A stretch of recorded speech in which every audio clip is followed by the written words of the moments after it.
Hey guys, this is Chesney Hawks here. You are watching My Hammers 11 with the one and only Russ.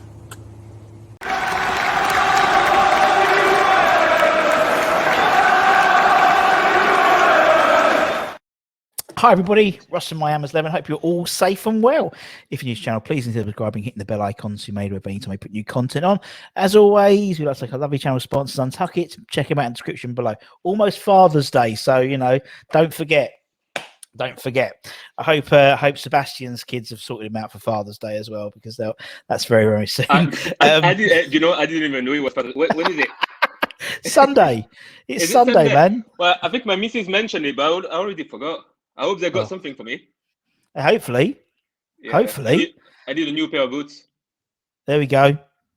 Here we go. The young Carols, there we go. That's what we need to get. Today's guest, another ex-Hammer. He was only for us for a short amount of time, a loan spell in 2004. But it is Seb Carole. How are you doing, my man? You look hot. You look warm today. You look warm. I'm very. Listen, I'm black, so I'm always hot.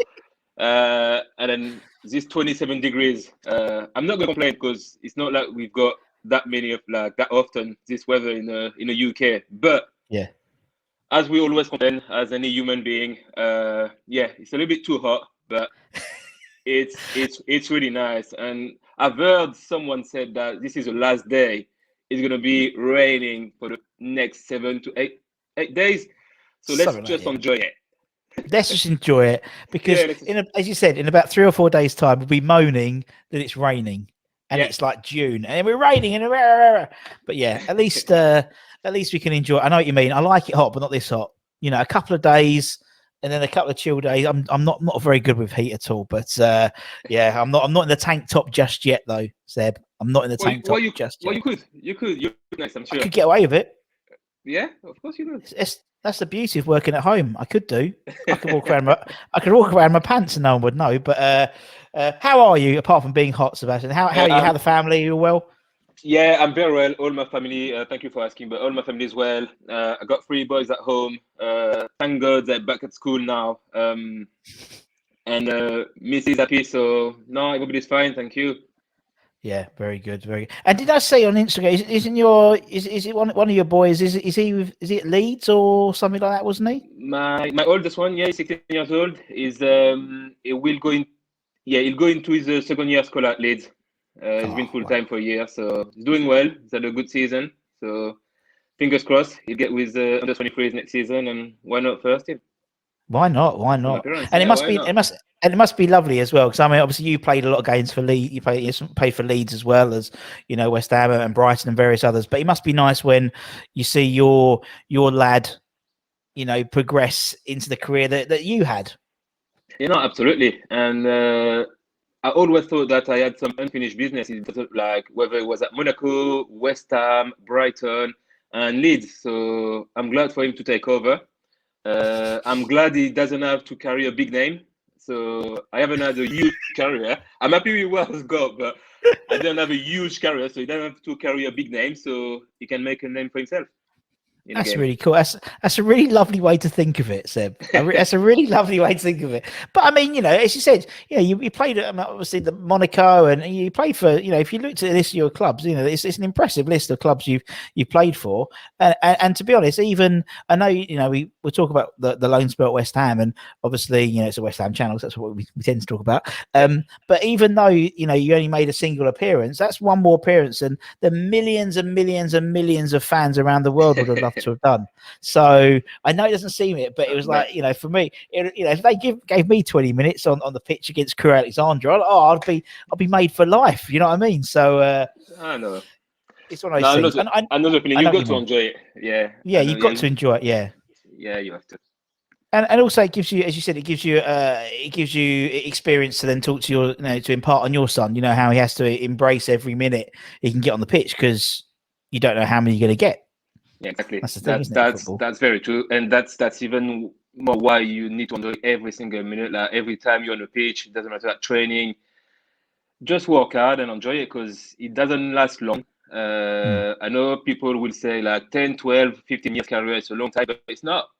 When you turn 35 and you start thinking about getting retired, you've got to start thinking about your other career now, because you're only 35, 36, you're still young. So football is not everything. It's a lot of things, but it's not everything. So enjoy while it lasts. Yeah, good. It's a good, but I think it's, to be honest, if anything's taught us in the last 18 months, Seb, it's not just football. You've got to enjoy everything while good time. You because you don't know what's going to happen in the world, and like we've had in the last 15 months. So no, it's true. Yeah, you've got to enjoy every minute you get in everything. Now, for the past 18 months, everybody's been affected in some ways. I'm glad that on my side, we were all okay, but we can't take everything for granted. Like now, we just wish we could go and have a drink somewhere in any bar open. Whereas before, we could have said, yeah, I can go anytime. I don't mind. Now you want to go, and you will enjoy even more now. Enjoy your close one even more, your elders even more, because you don't know how much longer they've got. I can see my parents back to France, getting older, and I haven't seen them in a few years now. And the minute we can travel again safely, I will go and see them. Yeah, of course. Yeah, of course, man. And same to with football. It's like, it's one of those things where, ironically, West Ham have had a really good season, the season when we didn't have any fans in the stadium. But you're totally right. I think, it's that normality, and it is, I don't think anyone's going to take anything for granted from now on, who's lived through this period. So it will be football, going to see the football isn't going to be a chore. Oh, I've got to go to see what, it's going to be every day because you don't know when that could be your last day. And same as you said, going to the pub or seeing your friends or family and stuff like that. No, it's really true, man. It is really, really true. And it's just one of those things I think we've, and it's nice to see in the Euros now, obviously, because, there's the Hungary game the other day where they had almost like a full capacity site at stadium. And it looks so strange having like fans instead of just seats. It was a really bizarre thing, really, really strange. This is how I can't wait. We get used to things, I think.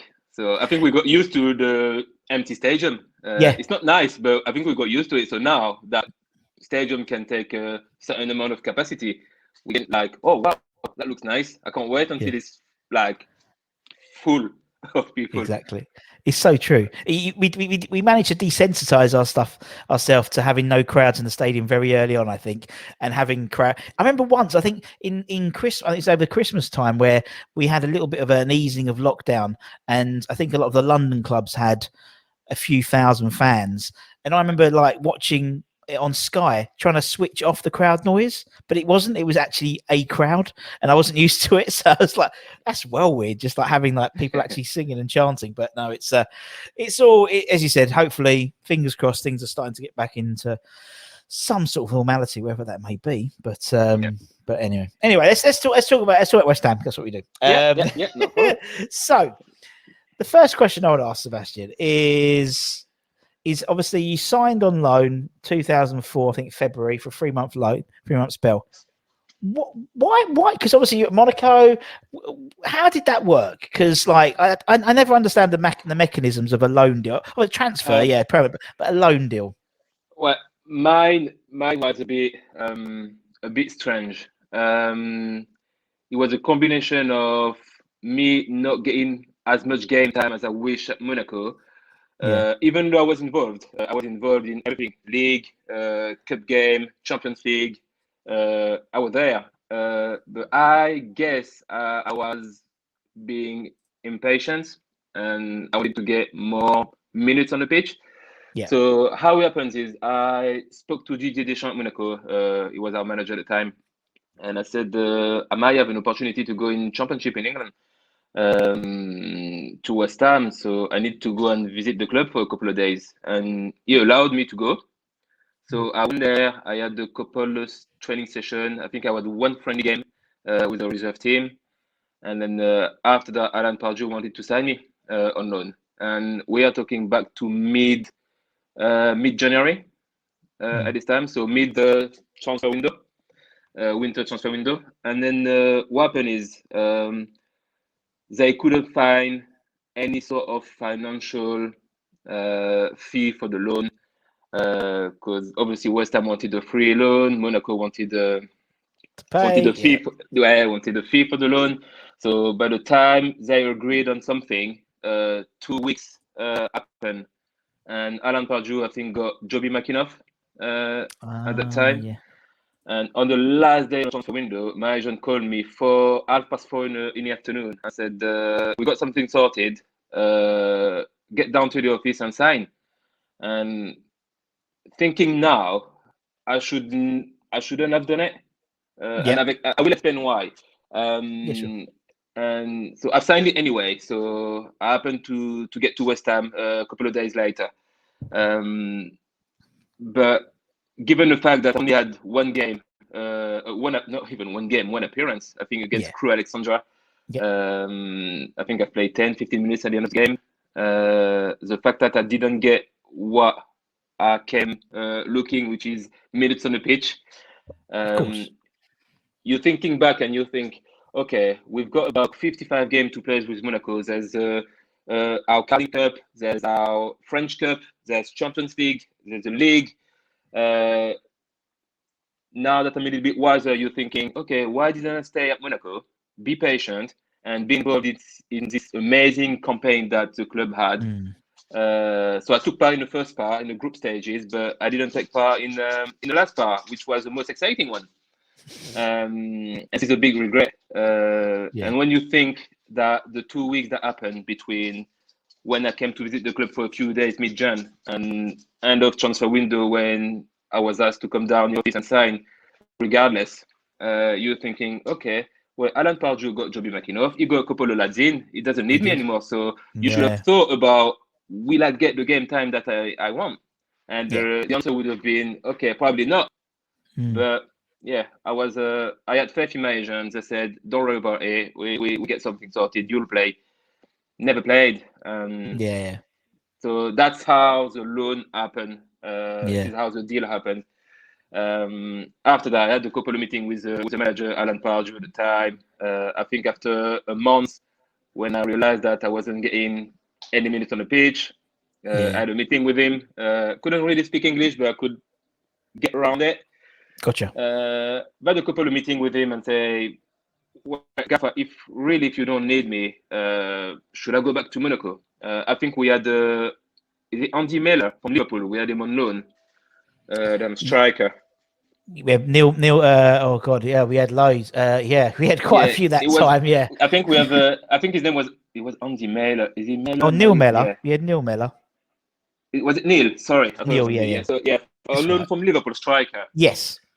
So we had him on loan, and basically what happened is he sent him back to Liverpool. So I said, well, probably I need to go back to Monaco. He said, no, if I wanted you to go back to Monaco, if I didn't need you, I would have sent you back to Monaco. So I said, okay, fine enough. So I'm going to play maybe the next couple of weeks. And I haven't played in 3 months. So he kind of messed me up. If he was being honest, I would have gone back to Monaco and enjoyed the Champions League. Yeah. But I've kind of had faith in him because he wanted me in the first place. So I thought I was going to get the game time that I need, which I didn't, which is a shame for everybody. There's been a couple of players I've interviewed who is a similar story with Mr. Pardew. We interviewed Elliot Ward, who was a young centre back. Elliot Ward, yeah. Yeah, Elliot. So Elliot was saying how obviously he was part of the group. Yeah, because he was part of your. Yeah, he was around when you was around. And Elliot, when we got promoted the season afterwards, the season after. Yeah, so he was promised game time against in the Premier League, and then he went out and got James Collins and Danny Gabardon, and so Elliot's time was somewhat curtailed, and the same as you. Obviously, the assumption was you was going to go in and play, and then Pards goes and gets McAnuff, and he gets Adam Noland, and he's got all these sort of young, new all from Wimbledon as well. He brought loads of players from Wimbledon. Yes. Alan Pards. Yeah. So I can imagine he just wants all of his cake, and just when he wants to use you, he'll use you. And I can see how that was really frustrating for you, because obviously the main reason you want to go is for game time, and then you go back and you can see Monaco is starting to have an amazing season. You're like, it's one of those sort of moments which will make or break you, isn't it? But again, it's one of those things that it's an experience which then you can impart to your son and say, actually, and actually,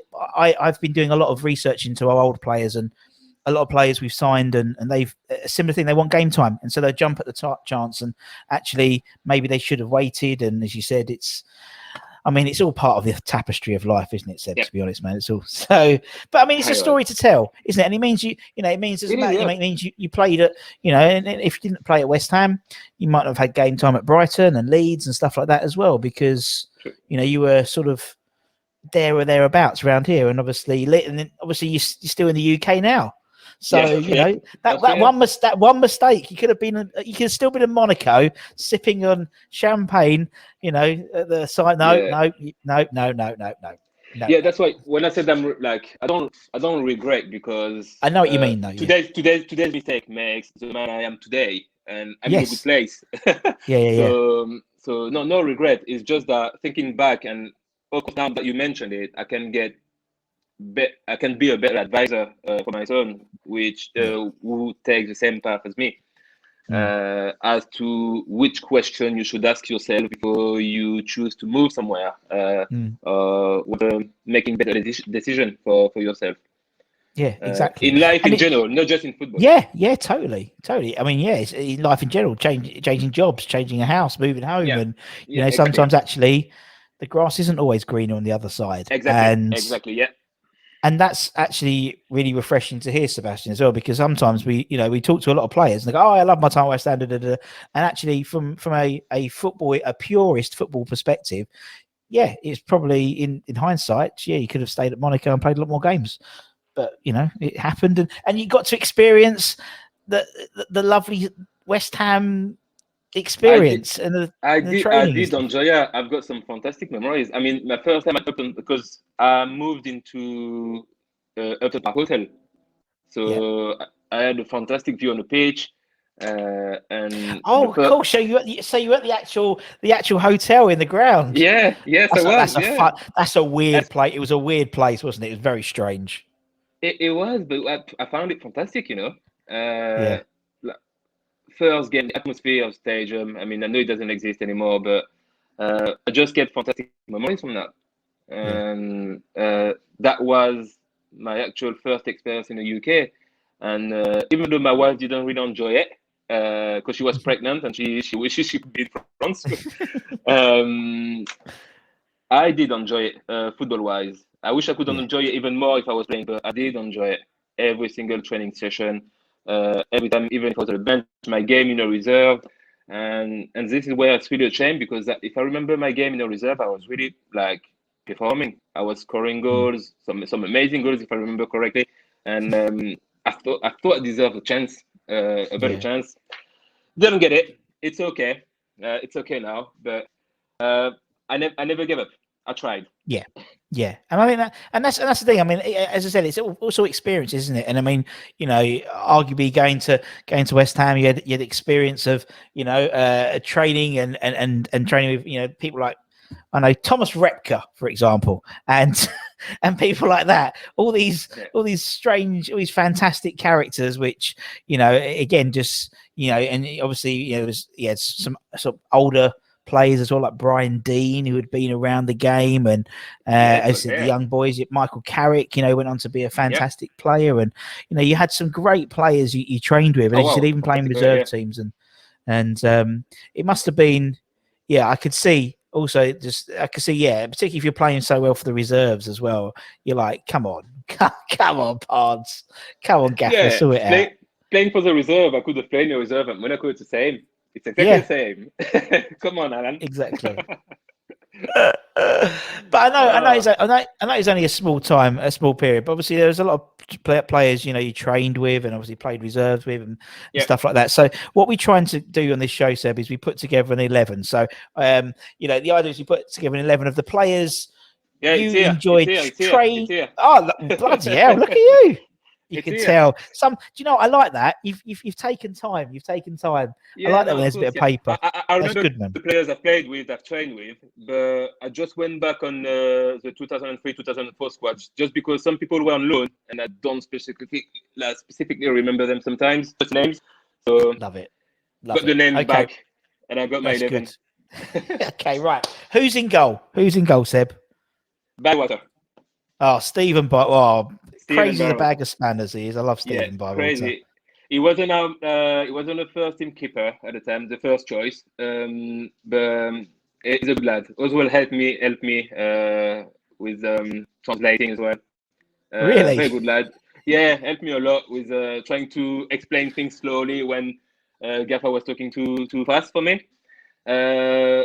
He was a guy who picked me up from different places to get me to stadium, pick up point, stuff like that. So I think I Top even boy. remember his car. I think he had a Vauxhall something, a coupe, a little sport one. But I remember that. But yeah, he's in goal for me.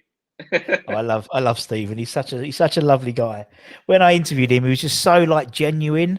He's just so like, oh, I was really taken back by how much of a nice guy he was. Right, we'll put Stephen in goal. Who's your first Yeah. defender then? Who's your first defender then, Sebastian? So I'm playing a 4-3-3. So just Oh, nice. So yeah, so I've got Hayden Mullins, right back. Hayden Mullins. Oh, Yeah, what a player. I've got it right back. I know he can play centre mid, but I've got it right back. He's going to do the job for me.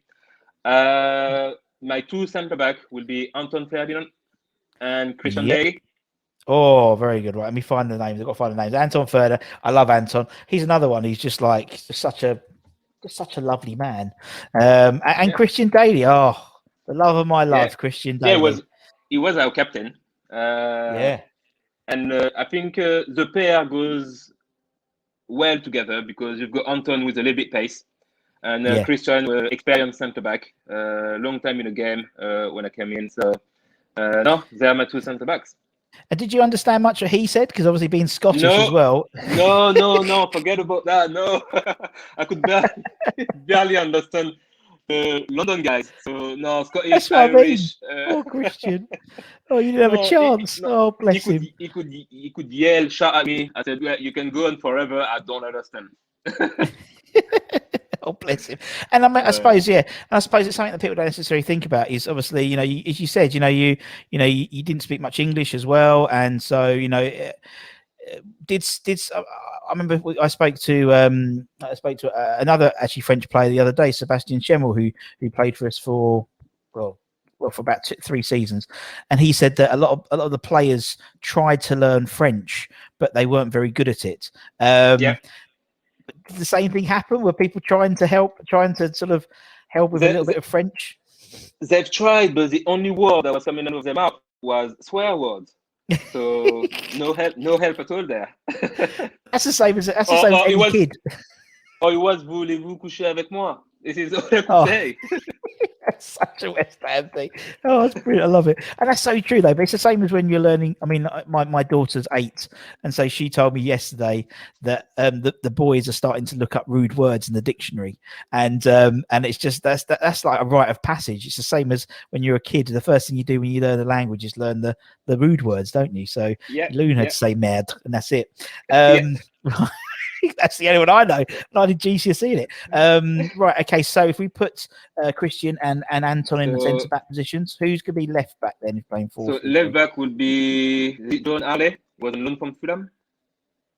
But I remember him being a very good left back, good composure, a sweet left foot. He could deliver a ball and just speak Brian Dean. He was, and I forget he played for us sometimes, John Harley, and I think maybe because he was on loan for not a short time, but we had a lot of loan players around that time as well, and so, but I mean, he had a great career at Chelsea, didn't he? Particularly, great career at Chelsea, if I remember. I will put John Harley in. Do you know why I couldn't find him? Because I think that's the first time he's come up. So I'll type him in. I've got to type him in. There we go, John Harley. There we go. Right, okay, here we go. Here we go. We're back on. We're back on now. Right, okay. Let's go into midfield then, my man. Well, midfield is quite easy. I put Michael Carrick. He's got to be there. The great guy, fantastic footballer, and there's no wonder why he had such a great career. He's one of those players. With me, when I talk about Michael Carrick, for me, he's one of those guys who you don't. He's a bit like Hayden Mullins in that respect, where you don't know how good he is a player until he's not there anymore, and he just gets on and just does it. Do you know what I mean? We never replaced him. Tottenham never replaced him. Man United never replaced him, and you don't realise why. And Hayden Mullins is the same. It's the same, I think, to me. Very much similar. Yeah.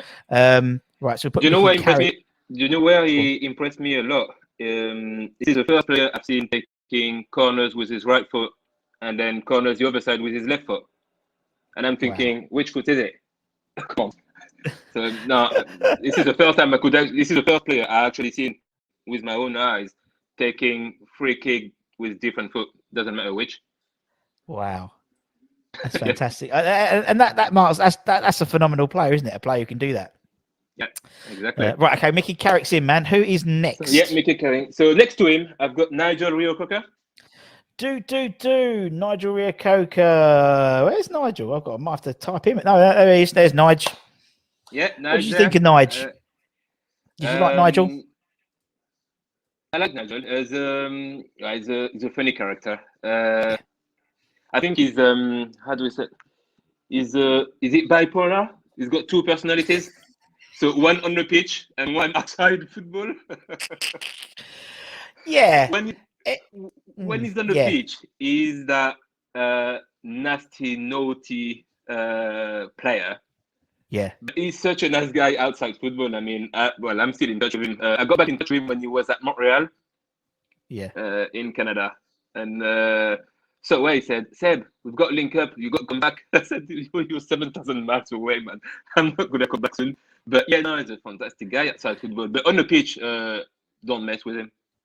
He's cool. Yeah, he's cool. And I like the fact he does all his on his Instagram. It's all the cigars now. He's got a cigar company or something like that, as Nigel, I think. And he's a nice guy. I've had him on. I mean, I love chatting to him. He's a lovely guy. He's really, really sweet. But you're right. So, but a lot of those players do, Seb, don't they? I mean, a lot of players have sort of a split personality, like the persona on the pitch is different than the persona off the pitch. And I think some people don't relate the two. I mean, famously, we had a guy called Julian Dix, who was a complete nutter on the pitch, but off the pitch was the kindest, sweetest man ever. And right. So put Carrick, we'll put Nigel Reo-Coker. Who's your third one in that midfield? So my third one, funny enough, but I've got to have him because I need some space, because my front three, not much of space. So Joby McInnough. So you're going to put Joby in after all that? Yeah, I'm going to be Joby, yeah. Just because when he came in, I think, listen, he came in and he probably messed me up in the same time because I didn't play because of him. But he's done a great job. Yeah, he was a great player, very good player. He could go past two players without sweating and deliver a fantastic ball for the strikers. So could do the job there. And then with Mickey and Nige in midfield, I need someone who can really do the transition with our strikers. Yeah, and Mickey can do that with the passes. Nigel will be right in, getting the ball back for them to, and Joby can drive with the ball and run at pace with it. Sounds perfect. Yeah, and I think Joby, in the same as yourself. I mean, Joby never really got like a fair. I mean, I think people forget about him as well. He was, as you said, he was part of that time where he brought lots of players in like yourselves and Joby, and he's only just retired, isn't he? Just officially retired recently. So fair play to him. Yeah. So right, okay, Carrick, Reo-Coker, and Joby McInnough. Right, okie dokie. Let's go into the top three. Then, who's your first one? So front three on the right hand side, I've got Marlon Howard. Oh, Mazza. Where's Mazza? Where is he? Oh, I love Marlon Howard. Talk about a man who's busy. He's one of the busiest men I ever known. Honestly, he's so busy. Can't even find his bloody. There he is. Yeah, very busy man. But what I love, he's great character. Great character. Yeah. No, he's a very busy guy. He's always doing something. Doing something. Well, he's got a fantastic company car now. Well, not just cars, but he does just everything. He's playing golf. If he's not playing golf, he's got his skate. But he's always doing something. So, and he was. I got back in touch with him actually when my son at Leeds played against Nottingham Forest. He was their under 13 or under 14 coach. So he was even coaching. So he was involved still as being an ambassador for westham. So no, very very busy guy. Yeah, and a great player. I loved it. I loved him. Player. Loved him at West Ham. He was so just one of those really big mobile forwards, and for a more midfield player he'd be great, because you can ping balls around to him and he could hold them up and play off him. But I love Marlon. Right, okay, Marlon's in. Who's next then, Seb? So I've got Bobby Zamora on left. Oh, Zamo. Oh, I've got to figure this out. Yeah, let's put Bobby Zamora in. Yeah, let me I'll type that one in rather than find it. Yeah, top man Zamo is in. I love him. I love Zamora. He's I need his left foot, and and honestly, I need a pure finisher. and he was when he just had a knack. There's certain players. I mean, I remember when we got promoted. There was a period where he wouldn't. I think he was top goal scorer in the Premier League for a few seasons, for like a few games at the beginning when we got promoted.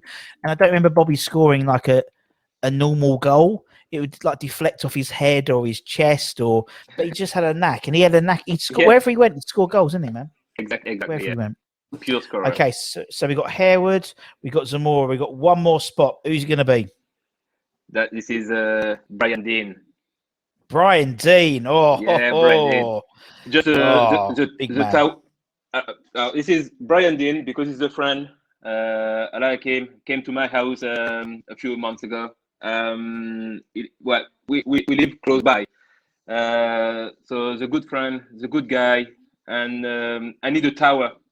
I need a tower who could get busy with the two centre halves, centre backs. So Bobby, Joby, and Marlon can get that stuff done.